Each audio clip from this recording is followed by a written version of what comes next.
think it's okay. Okay, so the next topic, I'm not going to include this in the midterm, but continue to stay awake.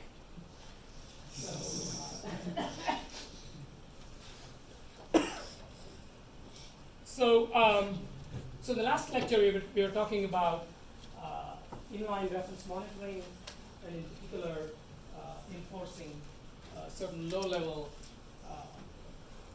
security properties on binary code. Okay, so we're going to continue from there. The main difference is that the techniques we talked about in the last lecture, they were all based on compilers. The compiler was being modified to insert additional checks in the code that's emitted. Okay, and of course, the other point that we made is that even if the compiler inserts those checks,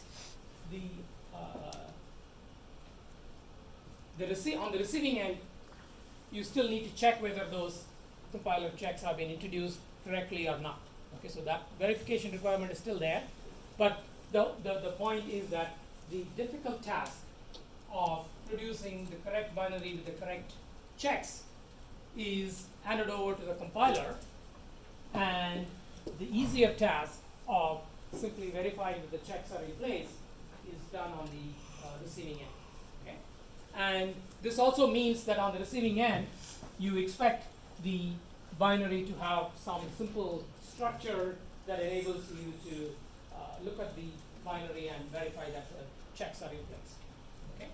So the basic limitation is that those checks can be applied only to code that is explicitly compiled in that way. Okay? But what we may want to do is we may want to, say, apply control flow integrity to an arbitrary binary that we have on our system, right?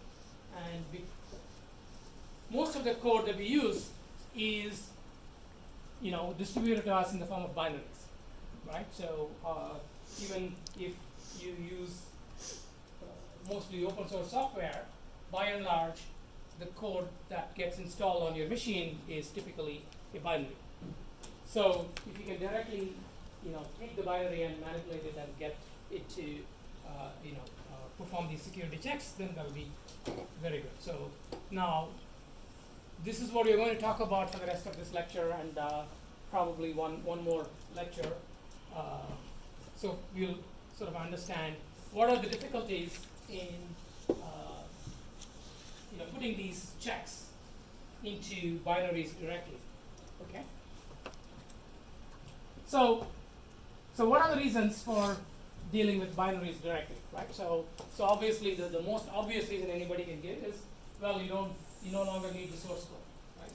You just have the binary.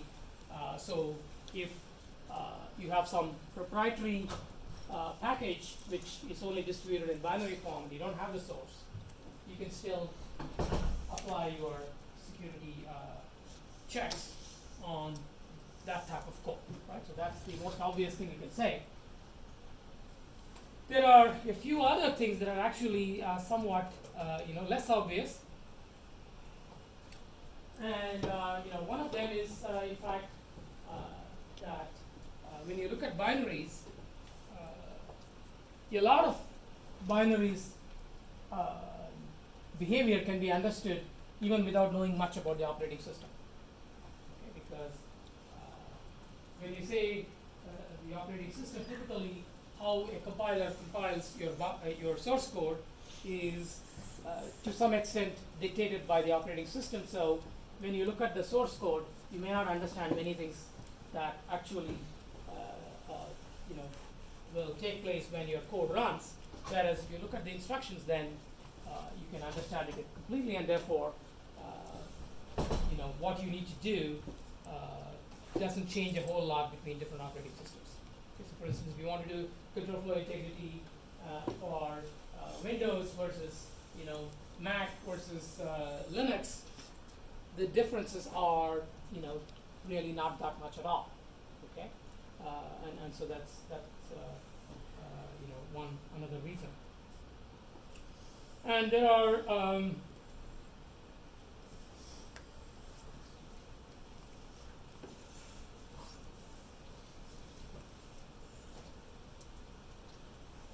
so there are also